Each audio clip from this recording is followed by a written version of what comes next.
안녕하세요. 서울대학교 사회복지학과 1사학번으로 재학 중인 정영훈이라고 합니다.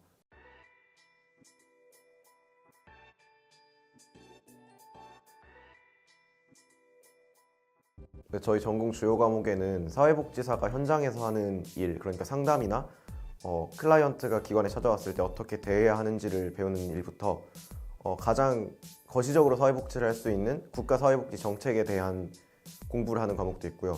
또 사회복지 기관에서 행정 업무를 해야 되기 때문에 사회복지 행정이나 사회복지 법제와 관련된 매우 다양한 전공 과목을 배우고 있습니다.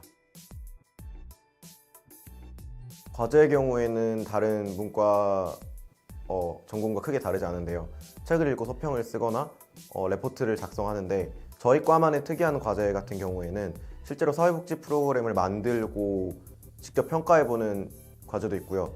또 가장 기억에 남는 과제는 상담기관에 방문해서 제가 직접 상담을 받기도 하고 지인들 상담해주기도 하고 그 결과를 레포트로 작성해서 내는 과제가 있었는데, 아마 그 과제가 사회복지학과의 가장 특이한 과제가 아닐까 생각이 됩니다.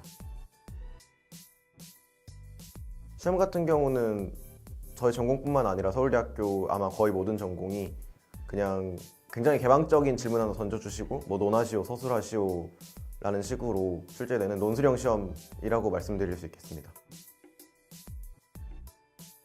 실습이 저희 전공 필수 과목으로 지정되어 있는데요. 3학점짜리 수업이고 보통 여름방학이나 겨울방학에 기관을 하나 정하고 총 160시간 동안 거기서 근무를 하면서 실제로 사회복지 기관의 업무를 배우기도 하고 체험해보기도 하고 기관 클라이언트들을 실제로 만나고 사회복지 현장 체험하는 그런 수업이 정해져 있습니다.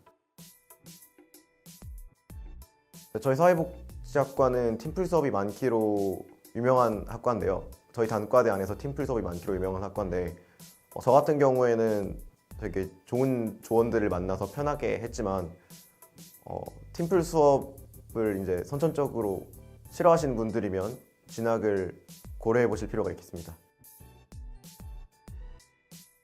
고등학교 1학년 끝날 때쯤부터 일주일에 한 번씩 공동생활가정이라는 아동복지시설에 방문해가지고 돌보봉사를 했었고, 대학교 진학한 뒤에도 과 선배가 이제 꼬셔가지고 이 동네 지역아동센터에 일주일에 한 번씩 나가서 애들 가르치는 교육봉사를 하고 있는데요. 근데 그렇다고 해서 제가 이타적이라고 생각하진 않는 게 교육봉사를 하러 가면 아이들이 좋아해 주시고 기관장님도 맛있는 걸 사주시니까 저도 재밌고 좋아서 가는 거지, 딱히 제가 하기 싫은데도 불구하고 제 시간을 써서 봉사활동을 할 만큼 이타적이진 않다고 생각하고요. 사회복지학과가 굳이 이타적인 친구들만 온다는 편견은 안 가지셔도 될 것 같습니다. 아무래도 학과 자체에서 가는 경우는 없고요.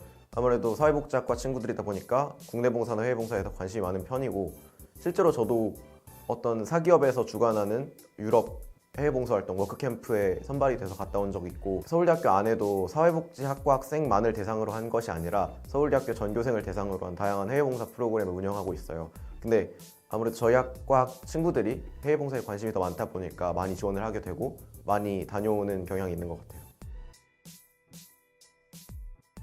커리큘럼 부분에서는 크게 다른 게 없는 것 같지만 아까 말씀드렸던 실습의 경우에는 다른 사회복지학과의 경우에는 120시간 정도 한다고 알고 있는데 저희 학교는 160시간을 해야 되고, 또 실습이 끝난 뒤에 주제별 보고서라고 해서 자기 실습을 통해서 느낀 경험을 토대로 소논문을 하나 작성하는 게 저희 학교, 저희 학과만의 특이점이라고 알고 있습니다. 전공 특색과 관련된 문화라기보다는 3월에 학부생, 대학원생, 교수님이 다 모이는 신입생 환영회를 하고요. 9월에도 학부생, 대학원생, 신입생, 학부생, 대학원생, 교수님까지 다 모이는 MT를 가고 있는데요. 이게 저희 단과대 안에서도 저희 학과만의 되게 독특한 행사라고 알고 있습니다. 아무래도 이제 서울대학교 사회복지학과라고 하면 부모님도 그러시고 친구들도 많이 그러는데, 서울대학교까지 가서 사회복지사 할래? 취업은 어떻게 되니? 이걸 많이 여쭤보시는데, 요새 복수전공이라든지 이런 시스템들이 많이 활성화돼 있고 전공이랑 다른 직장을 찾아가는 친구들도 많아요. 그리고 솔직한 속마음으로는 저뿐만 아니라 많은 동기들이 서울대학교까지 와서 사회복지사를 하고 싶진 않을 거예요. 다만 이제 어떻게든 전공을 살려서 좋은 직장을 얻으려고 발버둥 치고 있는데, 그래서 친구들이 되게 좋은 일, 그러니까 사회복지와 관련된 좋은 일도 하면서 대우를 받는 직종을 찾다 보니까 보건복지부에 가기 위해서 행정고시를 보는 친구들도 많고, 로스쿨 가서 법조인이 돼서 사회에 공헌하겠다는 친구들도 많고, 또 공부를 더해서 교수, 그러니까 사회복지학이라든지 사회정책과 관련된 학문의 교수가 되겠다는 친구들도 굉장히 많습니다. 저는 사회복지학과를 진학했던 이유가 정책 연구가가 돼서 사회복지 정책을 만들고 고치는 사람이 되고 싶었는데, 사회복지학과 커리큘럼이 아무래도 정책보다는 사회복지 실천 현장에 관련된 과목에 좀 치중되어 있어요. 그리고 사회 정책을 연구하고 싶었다면 사회복지학과보다는 정치학이나 경제학을 학부에서 전공한 다음에 대학원 전공으로 고를 때 사회복지학을 골랐으면 어땠을까 하는 아쉬움이 있습니다. 제가 남중남고를 나와가지고 사회복지학과가 여초과라길래 기대를 굉장히 많이 했었는데, 제가 14학번으로 들어갔을 때는 남자 7에 여자 9명이었고요. 10학번 선배 중에는 20명 정도 되는 정원에서 남자가 1명이라고 전설이 내려오고 있고, 근데 최근에 들어온 친구들 보면 거의 1대1에 맞춰서 들어오는 것 같습니다.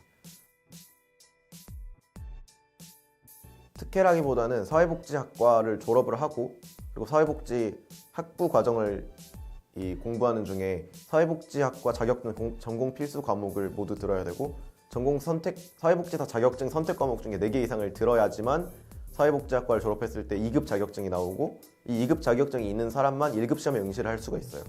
그래서 보통 사회복지사 자격증이 있다고 하시면 4년제 사회복지학과를 졸업하셨거나 아니면 에듀윌 같은 학점은행제를 이수하신 분들만 2급 자격증을 따고 1급 시험에 응시할 수 있는 자격이 주어진다고 알고 있습니다.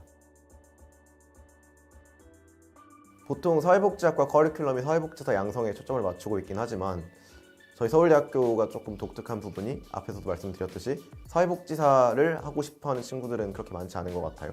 그래서 어떻게든 사회에 공헌하겠다는 가치관 하에 전공과 관련된 좀 좋은 직장을 찾으려고 노력하는 편인데, 저희 14학번 동기들의 경우에는 이제 막 취업 준비를 하고 있는데 로스쿨 준비하는 친구들이 많고, 행정고시 준비해서 보건복지부 들어가려는 친구들도 많고, 또 사회복지학과 관련된 인접학문이라는 심리학 같은 그쪽 대학원으로 가려는 친구들도 많고, 그래서 결과적으로 저희 동기 중에서는 사회복지사가 되려는 친구는 아직까지 한 명도 보지 못했던 것 같습니다.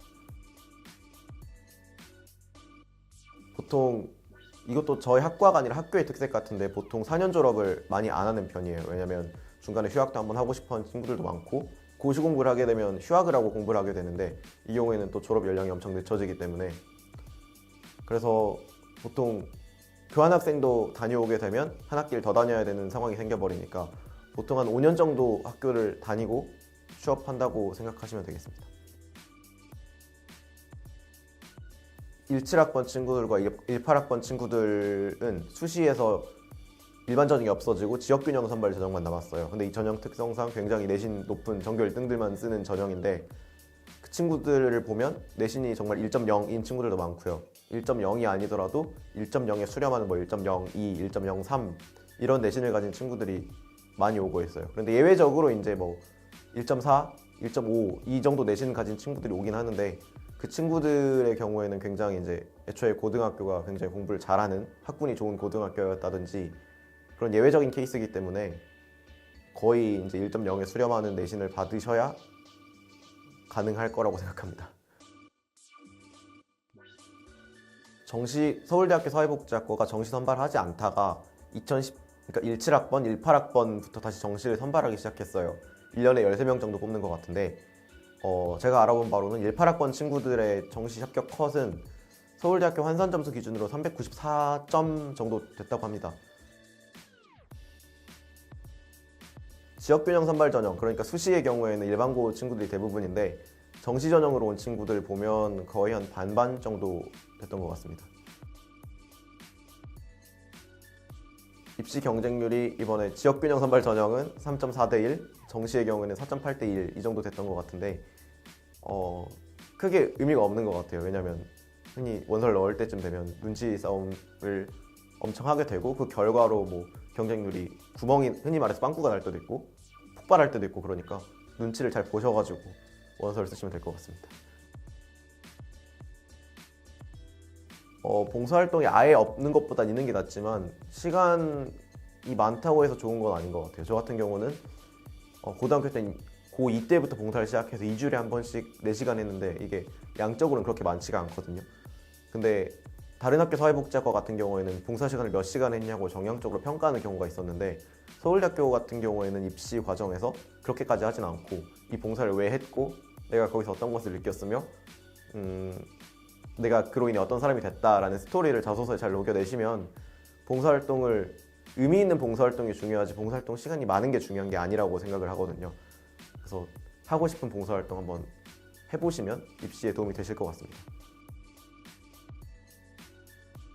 네, 정시 전형은 보지 않고요. 지역균형 선발 전형은 인성 면접을 봅니다.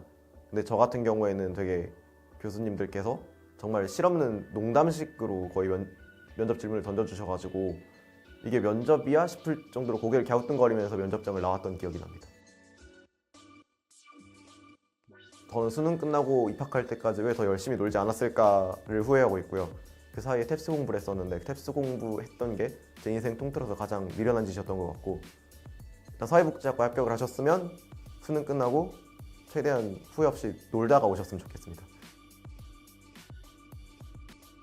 지금 사회복지학과에 들어와서 5년째 학교를 다니고 있는데 제가 고등학교 때 내가 하고 싶은 게 사회복지인지 사회공헌인지를 한번 고민을 해봤으면 좋았겠다라는 생각을 했어요. 사회공헌이라는 거는 어느 분야에 가든 간에 좋은 성과를 내서 사회적 약자를 도우면 그게 사회공헌인데 사회복지사는 사회공헌을 어떻게 하면 기술적으로 더 향상시킬까를 연구하는 학문이에요. 그래서 저는 사회복지학과에 와서 전공 수업을 들으면서 이거 내가 원했던 게 아닌데 라는 생각을 굉장히 많이 했어요. 그래서 사회복지학과 진학을 희망하시는 학생들이 있다면 내가 하고 싶은 게 사회공헌일까 사회복지일까를 고민해 보신 다음에 그럼에도 사회복지를 공부하고 싶다고 하시는 분들만 저희 학과에 진학하셨으면 좋겠습니다.